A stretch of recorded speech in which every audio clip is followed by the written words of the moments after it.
नमस्ते, आप सभी दर्शकों का बहुत बहुत स्वागत है। आपके साथ मैं जयप्रकाश शर्मा जुड़ गया हूं। यूपी मांगे उत्तर लेकर हाजिर भी हो चुका हूं। गैस तेल पर सियासी खेल। जी हां, कल भी यही मुद्दा उठाया था क्योंकि आपकी रसोई गैस की चिंता है, आपकी गाड़ियों की चिंता है। भैया उसमें पेट्रोल डीजल कहीं महंगा तो नहीं हो जाए, कहीं वो कहीं खड़ी तो नहीं करनी पड़ जाए। और चिंता इसलिए कि अगर आपको रसोई गैस नहीं मिलेगी, कहीं चूल्हा तो नहीं जलाना पड़ेगा, जैसे गाँव में आप चूल्हा जलाते थे।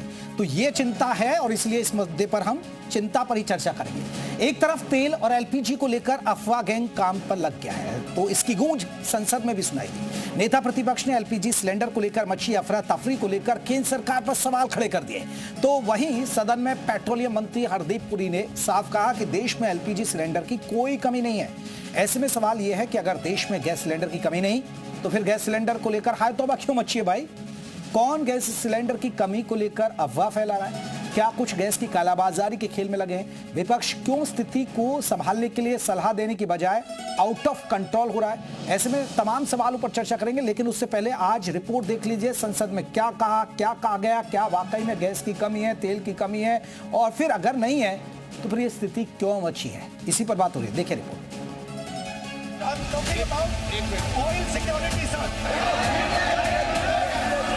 आप नोटिस जो बोलिए माननीय सदस्य।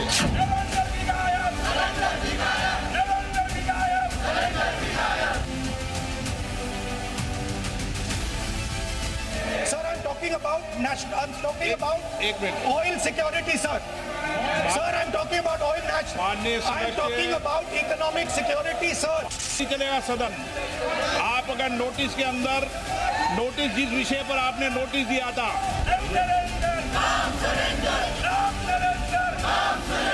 जल्दी से जल्दी गैस की आपूर्ति, तेल की आपूर्ति सुनिश्चित करवाइए, वरना अपनी विफलता स्वीकार करिए और गद्दी छोड़िए।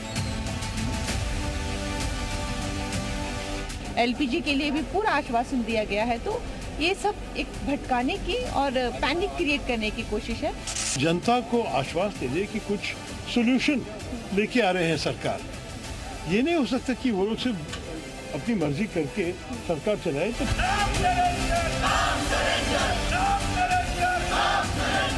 ये लोग देश के दुश्मन हैं।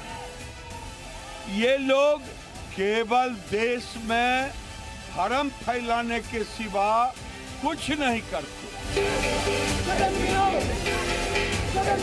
फोन स्विच ऑफ है। 26-26 की फरवरी की बुकिंग है और 5 मार्च को भी इन्होंने वो करा, टीएससी नंबर वगैरह आ गया। हमने सिलेंडर मांगा तो हमें दिया नहीं है उन्होंने।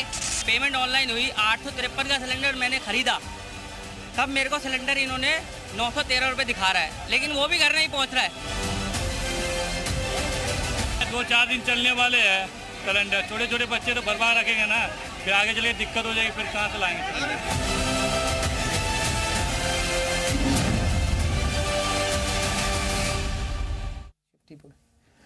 इस बीच एक बड़ी खबर, एलपीजी पर केंद्र ने फिर भरोसा दिया है। संसद में पेट्रोलियम मंत्री का बयान, गैस के लिए पैनिक होने की जरूरत नहीं है, एलपीजी का कोई संकट नहीं है, हालात से निपटने में हम सक्षम हैं, लंबे समय तक हालात से निपटने को तैयार है।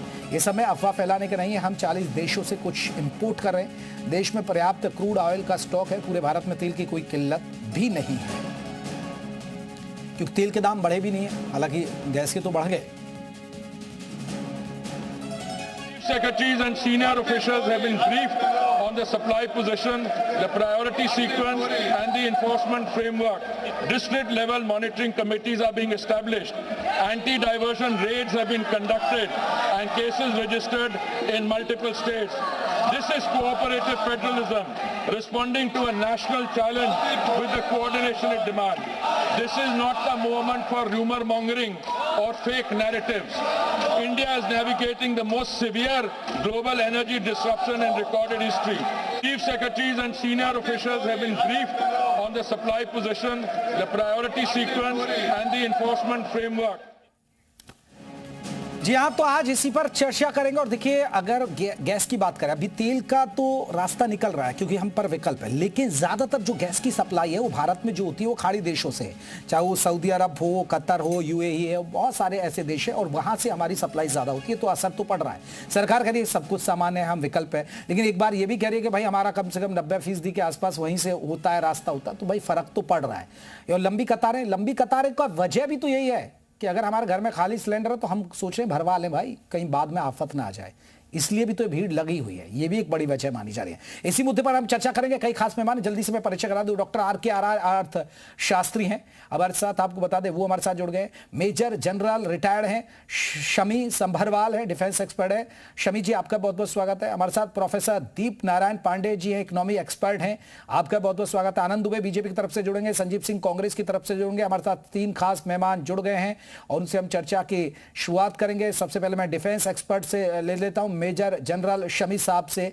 शमी साहब कैसे देखते हैं ये युद्ध को, क्योंकि ये युद्ध असर डाल रहा है हर देश की अर्थव्यवस्था पर, खासकर भारत पर भी असर पड़ेगा, क्योंकि कतर देश जो खाड़ी के देश है वहां से हमारी गैस की सप्लाई होती है। चलिए हम पेट्रोल डीजल को तो हम दूसरे देशों से कर रहे हैं, चाहे अमेरिका रूस, वहां से हम इंपोर्ट कर लेते हैं, लेकिन गैस का तो असर पड़ ही रहा है। बेशक सरकार करिए सब ऑल इज वेल। देखिए, पहली चीज तो ये है कि मुझे नहीं लगता कि युद्ध जल्दी खत्म होने वाला है जी। दूसरी चीज, हमको एक चीज समझनी पड़ेगी कि कतर का जो LNG का जो शमी साहब मैं रोक रहा हूं, क्योंकि देखिए आप डिफेंस एक्सपर्ट है, आपने एक बहुत बड़ी बात कही कि युद्ध अभी जल्द खत्म नहीं होने वाला है। मान लीजिए कि ईरान झुकेगा नहीं, ईरान की ताकत को देखा जाए तो ईरान, क्योंकि आप डिफेंस एक्सपर्ट है तो आप बखूबी जानते होंगे कि ईरान में मादा है, क्योंकि अमेरिका को यह नहीं पता था कि कहीं जैसे वेनेजुएला के आप राष्ट्रपति को उठा लाए कि वेनेजुएला की तरह वो शांत हो जाएगा, तो ईरान यहां पलटवार कर रहा है। बिल्कुल ठीक बोल रहे हैं आप। देखिए, ऐसा है कि वेनेजुएला का मॉडल या अगर आप इराक का भी मॉडल लो, कहीं और के जो मॉडल लो, वहां पर और ईरान में एक बड़ा फर्क है। वहां पे क्या था, वेनेजुएला में प्रेसिडेंट उठाया, उसके बाद लीडरशिप कोलैप्स हो गई और अमेरिका का काम आसान हो गया। अमेरिका को लगा कि अगर कोहमेनी और उसके साथ उसके जो टॉप लीडरशिप है, अगर उसको हम डिस्ट्रॉय कर देंगे तो यहां की लीडरशिप कोलैप्स हो जाएगी। लेकिन ईरान ने हिस्ट्री पढ़ी थी और पिछले 20 साल से वो इसी चीज की तैयारी कर रहा था। अगर हम कहें कि तैयारी किस तरह से कर रहा था, तो उन्होंने 4 लाइन ऑफ हायरार्की के जो कैसे कहते हैं ना, लीडरशिप की कमांड बना दी थी कि अगर मैं जाता हूं तो मेरे नेक्स्ट कौन होगा, वो भी चला जाता है तो उसके नेक्स्ट कौन होगा, और उसके बाद चौथे नंबर पे कौन होगा। पहली चीज तो अगर 4 लेयर ऑफ आपने हायरार्की बना दी है तो आप चारों लेयर्स को इतनी जल्दी डिस्ट्रॉय नहीं कर सकते। दूसरी चीज, उन्होंने जो IRGC के जो कमांड्स थी उनको इंडिपेंडेंट कमांड दे रखी थी कि भाई ये आपकी इंस्ट्रक्शंस हैं, अगर टॉप लीडरशिप गायब हो जाती है तो आप अपने आप के ऊपर हो, जो मर्जी करते रहो। आज की डेट में प्रेसिडेंट कुछ बोलता है वो उसको नहीं सुनते, तो जब ऐसी सिचुएशन होती है तो it is very difficult to say कि वॉर कब खत्म होगी। दूसरी चीज देखो, ईरान को कहां एडवांटेज मिल रहा है। ईरान के पास ना तो ढंग की एयरफोर्स है, ना ढंग की नेवी है, लेकिन उसके पास बैलिस्टिक मिसाइल्स हैं और ड्रोन्स का भरमार है जी। अब वो अगर $20,000 का एक ड्रोन फायर करता है और उसको डिस्ट्रॉय करने के लिए अगर आप 20 करोड़ की मिसाइल फायर करते हो तो नुकसान किसका ज्यादा हो रहा है। दूसरी चीज, बैलिस्टिक मिसाइल अभी तक उसने नॉर्मल मिसाइल्स फायर करी थी, अब वो हाइपरसोनिक मिसाइल की बात कर रहा है जो फायर हो रही हैं। अब हाइपरसोनिक मिसाइल जो है उनकी स्पीड साउंड की स्पीड से मिनिमम 5 गुना ज्यादा होती है, तभी वो हाइपरसोनिक कहलाती हैं। और इन मिसाइल का तोड़ आज की डेट में वर्ल्ड में किसी के पास नहीं है, और अगर ये सिचुएशन है तो वो कहीं भी हिट कर सकता है। ठीक, शमी साहब मैं एक छोटा सा, फिर मैं बाकी मेहमानों को भी जोड़ूंगा। एक और छोटा सा, आप होर्मुज़ स्ट्रेट को आप कैसे देखते हैं, क्योंकि उस पर ईरान का दबदबा, क्योंकि एक तरफ ओमान है, एक तरफ ईरान है और उस रास्ते पर है, और हालांकि बताया जा रहा है कि वहां से भारतीय जो जहाज हैं उनको जाने की उसने छूट दी है, लेकिन उस पर ही कहीं ना कहीं वो वार कर रहा है। देखिए, आज की डेट में कोई वहां से रिस्क नहीं लेगा निकलने के लिए। सिर्फ 33 किलोमीटर चौड़ाई है एट द नियरेस्ट पॉइंट, और उसमें भी सिर्फ 6 किलोमीटर का एक स्ट्रेच है जिसके अंदर से जहाज जा सकते हैं, और इन्होंने वहां पर माइंस लगाने की कोशिश करी है। तो इसलिए कोई भी जहाज, चाहे वो कितना भी पावरफुल क्यों ना हो, उस स्ट्रेट से जब तक बिल्कुल क्लियर नहीं है कि हाँ भाई यहां से मैं जा सकता हूं कि नहीं, वो जाने की कोशिश नहीं करेगा। रिपोर्ट जरूर आई है कि हमारे जहाज को जाने दिया है, कुछ किया है, लेकिन मुझे नहीं लगता कोई भी इतना रिस्क लेगा। और अगर जहां एक ऐसी नैरो पैसेज से जहां की वर्ल्ड का 20% ऑयल ट्रेड वहां से गुजर के जा रहा है, तो वो ना केवल भारत के लिए पर पूरे वर्ल्ड के लिए एक संकट, बिल्कुल एक संकट है। मैं लौटूंगा सर, बाकी मेहमानों को भी चर्चा में जोड़ लेता हूं। मेजर साहब हमारे साथ संजीव जी भी हैं, पहले एक रिएक्शन संजीव जी से, फिर मेरे साथ जो एक्सपर्ट हैं, इकोनॉमी एक्सपर्ट्स, उनसे बात करूंगा। संजीव साहब, क्यों हो हल्ला कर रहे हैं? सरकार तो कह रही है कि सब ऑल इज वेल है, कंट्रोल में है, कोई दिक्कत आ रही है तो उसको दूर करने के लिए प्रयास किए जा रहे हैं और वैकल्पिक जो रास्ते हैं उन पर इंतजाम किया जा रहा है, वैकल्पिक इंतजाम भी ध्यान दिए जा रहे हैं। देखिए, हो हल्ला जिसकी बात आप कर रहे हैं, पहली बात की सरकार के जो मिनिस्टर्स हैं, फॉरेन मिनिस्टर्स के, इंडस्ट्रियल मिनिस्टर्स के बयान निकाल लीजिए, और इंडस्ट्रियल जो सेक्रेटरी हैं उनके बयान निकाल लीजिए, और छोड़ दीजिए पेट्रोलियम मिनिस्टर के बयान। जब युद्ध शुरू हुई तो उसके दूसरे दिन उन्होंने क्या कहा था, मिस्टर एपेस्टिन पुरी, मैं हरदीप पुरी नहीं कहता हूं, जिस व्यक्ति के अंदर नैतिकता मर चुकी है मैं इसी नाम से बोलता हूं। संसद में नेता प्रतिपक्ष, पूरी संसद में पूरा विपक्ष इस विषय पे चर्चा चाहता है, तो आज कहने में कतई गुरेज नहीं है कि देश के संसद से नरेंद्र और देश से सिलेंडर गायब, क्योंकि नरेंद्र मोदी जी केरल में जाके चर्चा करेंगे, लेकिन जब देश संकटकालीन स्थिति में है और उनका ही सांसद, केरला माफ कीजिएगा बेंगलुरु के सांसद तेजस्वी सूर्या ने चिट्ठी लिखी है कि स्थितियां संभालिए पूरी साहब, बहुत भयावह स्थिति हो रही है। हम तो नहीं कह रहे हैं कि भाजपा के सांसद, वो भाजयुमो के जो राष्ट्रीय अध्यक्ष हैं, तो कहने का मतलब है कि सारे मुद्दों को आप संजीव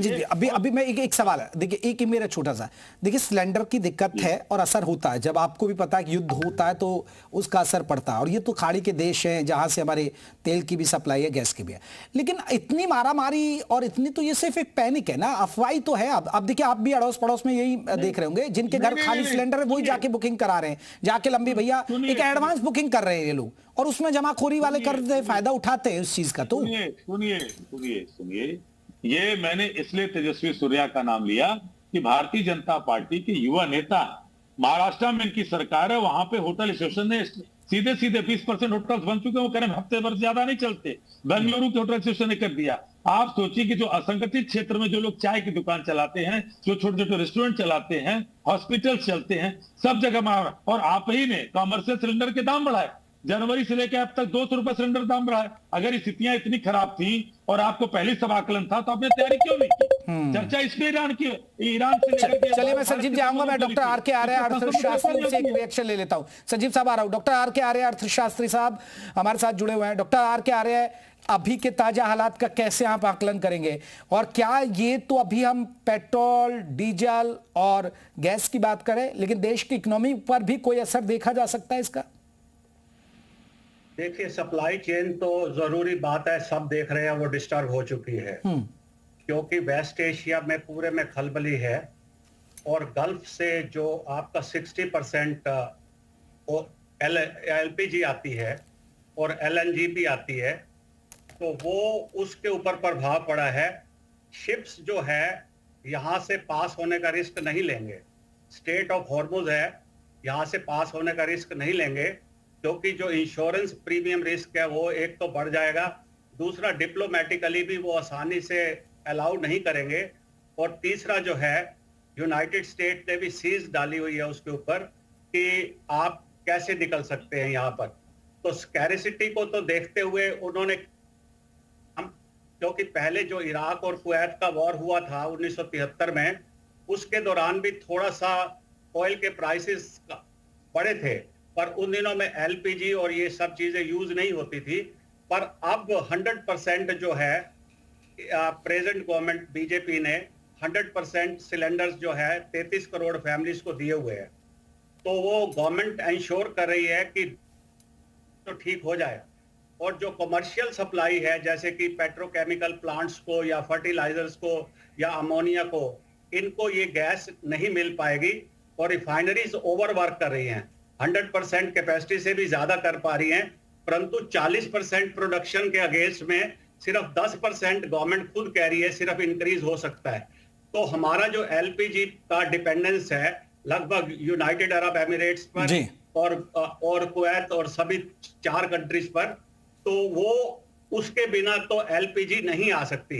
यूनाइटेड स्टेट्स से कुछ मिलियन टन खरीदने की बात की है, परंतु उसके अपने हैजल्स है, उसके प्राइसेस काफी बढ़ेंगे, फ्रेट काफी बढ़ेगा, इंश्योरेंस का भी बढ़ेगा, परंतु जो 33 मिलियन टन की खपत है वो पूरी नहीं हो पाएगी।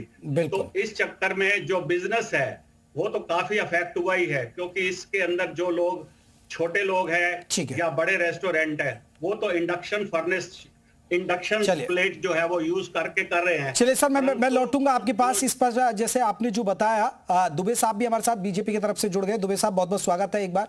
दुबे साहब 10 मिनट की डिबेट निकल गई, इतनी में तो गैस के लिए मारामारी हो जाएगी, वैसे इस तरह की वीडियोज सामने आ रही हैं। दुबे साहब, एक बहुत बड़ा सवाल ये है, मेरा सवाल, क्योंकि जो आज के हालात देख रहे हैं, वीडियोज हम देख रहे हैं, कुछ तो गड़बड़ है सर। और गड़बड़ है, ठीक है, आप कह रहे हैं कि all is well, all is well, all is well, वो है, लेकिन कहीं ऐसा तो स्थिति नहीं ले आएंगे कि पहले जो मुझे बचपन की याद है, घर में चूल्हे जलते थे, अपने तैयारी कर ले, चूल्हे, गैस, लकड़ी, ये सब, और भैंसा, बुग्गी, बैलगाड़ी, घोड़े, वो स्थिति आ जाए अभी कुछ, अगर लंबा युद्ध खिंचता है? नहीं, विकल्प हम भी बना लें, आम जनता भी। नहीं, इतना सोचने की जरूरत नहीं, क्योंकि सरकार बार बार आपको कर रही है, देश को कर रही है, जनता को विश्वास दिला रही है, जनता को ये बता रही है कि हमारे पास चाहे कच्चा तेल का भंडार हो, चाहे CNG हो, LNG हो, CNG हो, LPG हो, सबका पर्याप्त मिला। आज ही संसद में हरदीप पुरी जी ने बताया कि 5 दिन में 28% LPG का दुबे साहब, मैं लौटूंगा, क्योंकि आपका ऑडियो अच्छे से नहीं मिल पा रहा, तो बेहतर तरीके से आवाज नहीं जा पाएगी। मैं तब तक, दीप नारायण पांडे है, इकोनॉमी एक्सपर्ट है।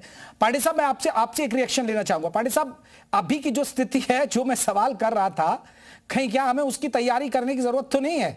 ऐसी नौबत तो नहीं आएगी कि हम भी अपनी तैयारी कर ले, क्योंकि हम सिलेंडर के लिए तो मारामारी करें, लेकिन अपने आम जनता को भी एक वैकल्पिक इंतजाम कर लेना चाहिए। संयम और सहयोग का समय है। मौलिक अधिकार की जगह मौलिक कर्तव्य पर अधिक जोर देने का समय है। युद्ध कितना लंबा जाएगा पता नहीं है, लेकिन हम ऐसा संवाद या ऐसा विषय देश की जनता के सामने ना रखें जिससे लोगों में अविश्वास बैठा उत्पन्न हो, कालाबाजारी बढ़ जाए, असहयोग की भावना का जन्म हो जाए, लोग जो है मानसिक बीमारी की ओर बढ़ना शुरू हो जाए। हमें ऐसे विचारों की ओर नहीं जाना चाहिए।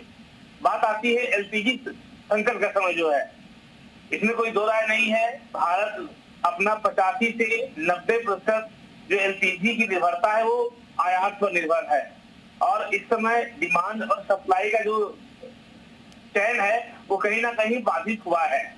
इस बाधा के समय में ऐसा तो है नहीं कि जो LPG के अलावा जो हमारे विकल्प हो सकते हैं, सोलर कुकर या इंडक्शन कुकर, इसका तो कोई अभी कभी ऐसा तो बिजली की आई नहीं है, और अभी ऐसा पैनिक वातावरण नहीं बना है इस देश का, जिस तरह से मीडिया के माध्यम से या राजनीतिक दलों के माध्यम से बनाया जा रहा है। क्या है कि ऐसा सर हमारे जरिए नहीं दिखा रहे। अब सर ये वीडियोस हम तो वो दिखा रहे हैं जो लंबी कतारें दिख रही है सर, तो इसमें जागरूकता भी हो जाना चाहिए लोगों को। हाँ, तो सर इसलिए तो डिबेट बुलाई है। हाँ, तो मैं यही बोल रहा हूँ कि इस समय हम ज्यादा पैनिक होंगे तो कालाबाजारी बढ़ेगी, जल गया आदमी तो जो है एक सिलेंडर की जगह 3 सिलेंडर होने लगेगा। तो अभी और ये युद्ध लंबा नहीं चलने वाला है। हो सकता है कि ये युद्ध 10 दिन में, 15 दिन में, अधिकतम 15 दिन में ये युद्ध पार हो जाने वाला है, जैसा रक्षा विशेषज्ञों का कहना है। तो मेरा मानना है कि ऐसा नहीं कि भारत में बहुत, और दूसरी बात समझिएगा, भारत की लगभग 65% आबादी जो है वो गांव में रहती है। गांव के लोगों के पास में अभी भी वैकल्पिक ऊर्जा का स्रोत है। तो ऐसा नहीं कि पूरे देश में अराजकता आ जाएगी, लोग भूखे हो जाएंगे। इससे बड़ा खराब दौर तो कोरोना के समय था। कोरोना के समय जब भारत इतनी सरलता से बाहर निकल सकता है, तो ऐसे हम जिम्मेदार नागरिकों की भूमिका होती है। ठीक है, मैं लौटूंगा। मैं एक रिएक्शन मेजर साहब का, फिर मैं संजीव जी आपकी तरफ आऊंगा। मेजर साहब, भाई जरा देखिए, दुबे साहब का ऑडियो आ गया तो दुबे साहब को से भी रिएक्शन लेना मुझे। ठीक है मेजर साहब की बात रखे जी। मेजर साहब आप कह रहे थे कुछ? देखिए, हमारा 60% जो LNG है, LPG जो है वो इंपोर्ट होता है। बिल्कुल होता है, और उसमें से 90% हॉर्मुज से आता है, तो थोड़ा तो इफेक्ट आएगा, उसमें कोई शक नहीं है। थोड़ा नहीं सर, ज्यादा आएगा, क्योंकि अभी जो हालात है वो है, अभी खराब तो है ही ना। हॉर्मुज स्ट्रेट के पास तो बहुत ही ज्यादा खराब हालात है। उसमें कोई, देखिए उसमें कोई दो राय नहीं है। लेकिन मैं एक चीज बोलना चाहता हूं कि ये जो समय है, अगर हम इस संकट की घड़ी में we have to be together, ना कि हम एक ऐसी सिचुएशन क्रिएट करें जहां पैनिक हो जाए। मैं आपको 1998-99 की बात बताना चाहता हूं। दिल्ली में मैं पोस्टेड था, तो उस समय वहां पर एक नमक का क्राइसिस हो गया था। लोगों ने लाइनें लगा दी, नमक 4-4, 6-6, 10-10 किलो नमक खरीदना शुरू कर दिया, पूरे साल भर की रिक्वायरमेंट है।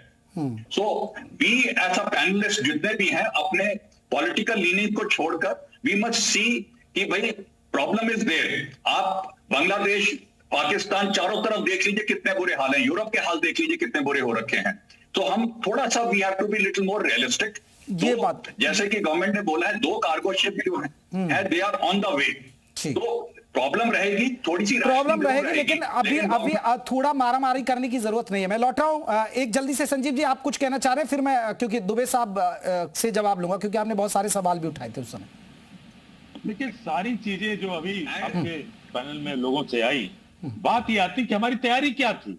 अगर हरदीप पुरी के बयान थे कि 75 दिनों का हमारा, तो आपने गुजरात में देखा कि प्रोपेन गैस की कमी से सिरेमिक की फैक्ट्रियां 100 से ज्यादा बंद हो गई। और उसी गुजरात में हमने देखा कि जब 2020 का वर्ल्ड कप फाइनल हो रहा है, तो देश का गृह मंत्री 6-6 घंटे मैच देख रहा है। ये तैयारी हो रही है, इस बात पे सवाल करना है। और आज संसद में जहां सर्वदलीय बैठक को लेकर के प्रधानमंत्री को अगुवाई करनी चाहिए, विपक्ष को एक साथ लेकर के बैठना चाहिए संकटकालीन परिस्थिति में। तो वहां देश का प्रधानमंत्री केरल, संजीव जी, मैच तो आपने भी देखा ना, वो वहां चले गए, आप घर बैठ के नहीं, सुनिए फिर वही बात। आप क्या राहुल गांधी क्या सिलेंडर की व्यवस्था करने थोड़े गए थे?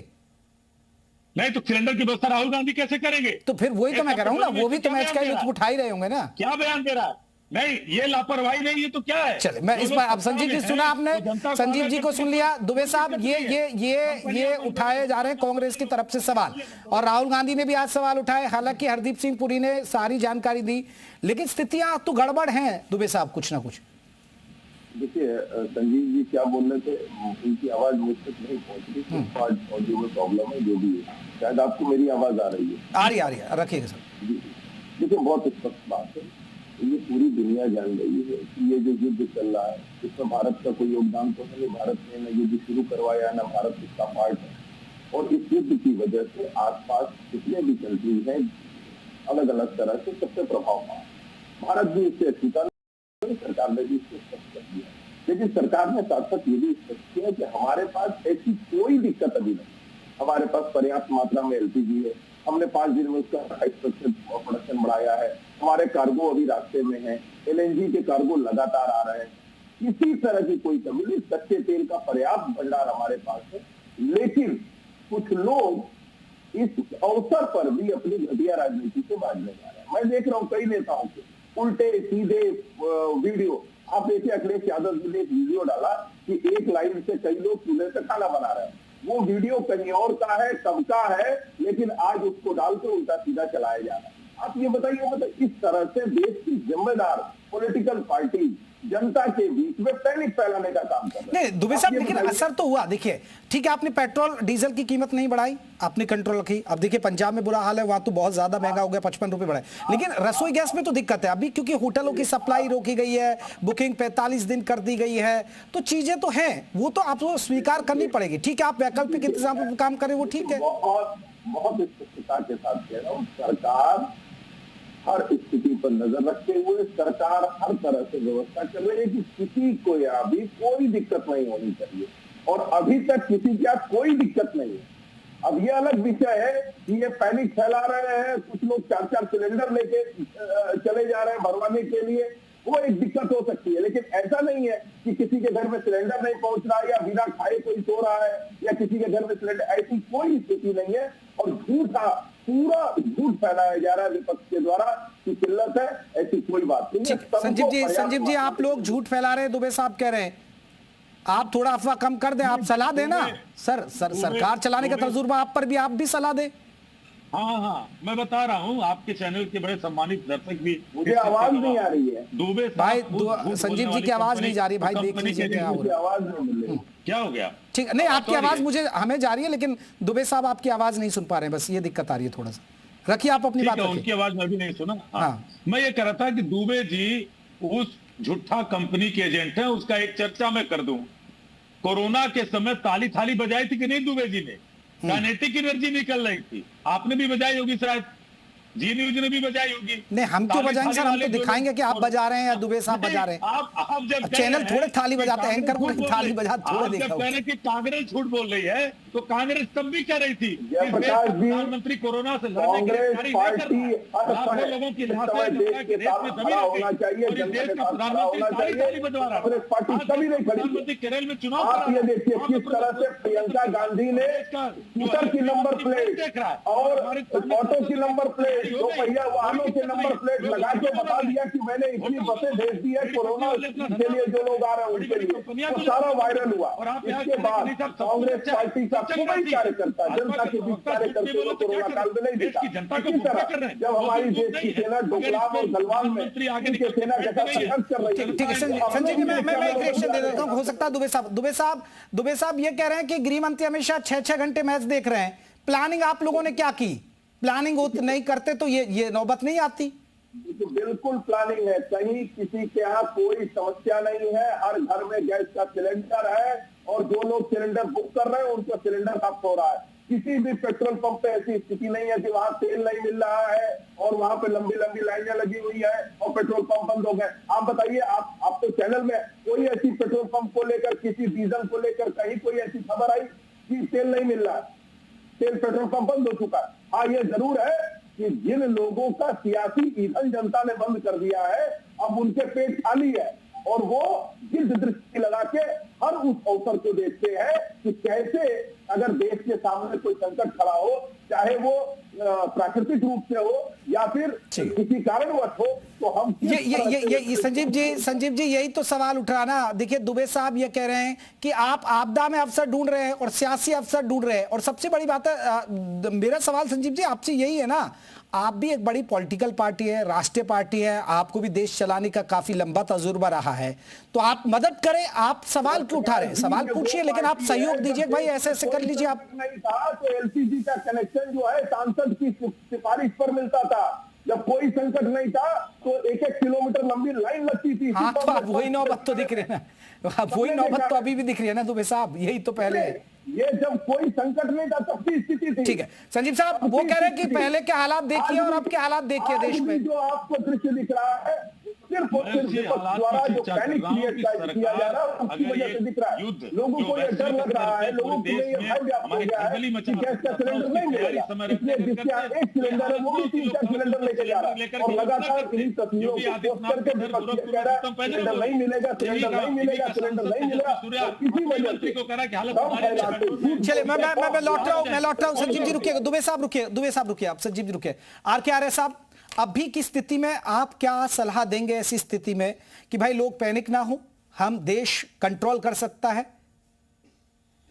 देखिए 21 से 25 दिन की बुकिंग, 4 दिन का और टाइम बढ़ाया गया है, पर अब ये तो पता नहीं है कि गैस एजेंसी पर वो दूसरा सिलेंडर लेके जा रहे हैं क्योंकि हर एक को 2 मिलते हैं, परंतु ये तो है कि जो कमर्शियल सिलेंडर है उसकी सप्लाई तो कई स्टेट्स में शट डाउन हो चुकी है, बिल्कुल हुई है, और जो रेस्टोरेंट है वो बंद हो चुके हैं। अब वो भी एक एम्प्लॉयमेंट पे तो असर करेगा। अब पॉलिटिकली हम कितना इसके अंदर माइलेज ले सकते हैं मैं नहीं समझता, पर ये वॉर जो है 2 महीने के आसपास ही रिज्यूम होगा, उसके दौरान में प्राइसेस ज्यादा भी जाएंगे और इसके साथ जो इन्फ्लेशन है जो मेरे से आप पूछ रहे थे वो भी जाएगा और इंटरेस्ट रेट पर भी असर पड़ेगा, और रुपये पर तो पड़ ही गया है, 93 रुपए का हो गया $1। तो ये सारी चीजें आएंगी पर 2 महीने वेट करना पड़ेगा इसको ठीक होने के लिए। ठीक है, मैं पांडे जी आप क्या सलाह देंगे हमारे दर्शकों को? देखिए आरोप प्रत्यारोप तो इन लोगों के तो लगते रहेंगे, कोई भी स्थिति खराब होती है तो सब कहते हैं ऑल इज वेल है, लेकिन स्थिति तो हम आम लोगों को करनी है। संजीव जी जल्दी से कहिए भाई, एक छोटा सा सुझाव। हाँ, सुझाव इतना ही है कि ऐसी संकटकालीन स्थिति में देश के प्रधानमंत्री राजनीति को छोड़े और सर्वदलीय बैठक बुलाएं, और जब देश के सामने एक अच्छा मैसेज जाएगा निश्चित है जनता सबको सुनेगी। तो सर ये तो राहुल गांधी से कहिए ना, वो मांग करें। राहुल गांधी जी तो मांग ही नहीं की सर्वदलीय बैठक, तो चर्चा कर, उनके मुंह पे टेप लगा दिया जा रहा, बोलने नहीं दिया जा रहा है, प्रधानमंत्री सदन से बाहर है। चलिए ठीक है, पांडे जी एक जल्दी से रिएक्शन आपका संसद से।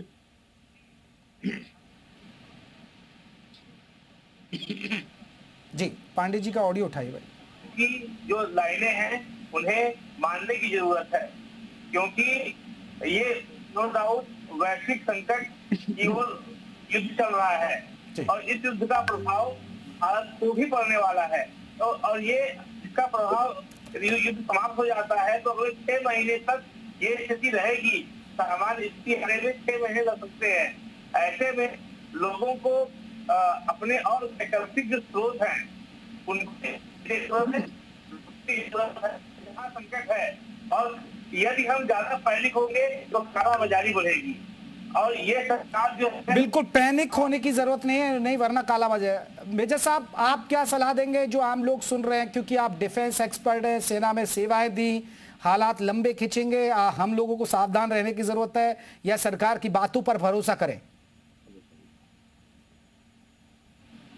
देखिए, सबसे पहली चीज इस समय जब संकट आता है तो पूरे परिवार को एकजुट हो जाना चाहिए। तो मेरा पहला रिक्वेस्ट है, जितनी पॉलिटिकल पार्टीज है वो सब एकजुट होकर एक भाषा बोलें। दूसरी चीज, संकट है, संकट का समाधान भी होगा। आम पब्लिक से मैं एक ही रिक्वेस्ट करूंगा कि जो गैस की जो घर में कंजम्पशन है उसको कोशिश करें थोड़ी कम करें, क्योंकि कंजम्पशन जीरो तो नहीं हो सकती लेकिन हम उसको कंजर्व कर सकते हैं। साहब एक छोटा सा कमेंट आपसे, 30 सेकंड, आपसे उम्मीद करें आप संभाल लेंगे ना आप लोग? देखिए, बिल्कुल देश ने हर मुसीबत का सामना एकजुटता के साथ किया है। आदरणीय प्रधानमंत्री जी में देश की 140 करोड़ जनता का भरोसा है और हर बार वो उनके भरोसे पर कायम हुए हैं, खरे उतरे हैं और हर बार, चलिए हर बार भरोसे पर खरे उतरे। ठीक है संजीव जी, आप टेंशन मत लीजिए, बीजेपी की तरफ से कहा जा रहा है सिलेंडर मिल जाएगा आपको, लंबी कतार में नहीं लगना पड़ेगा। मैं या तो अभी ताली थाली बजाने की तैयारी कर लीजिए। ठीक है, बहुत बहुत शुक्रिया आप सभी मेहमानों का हमसे चर्चा करने के लिए। नमस्ते।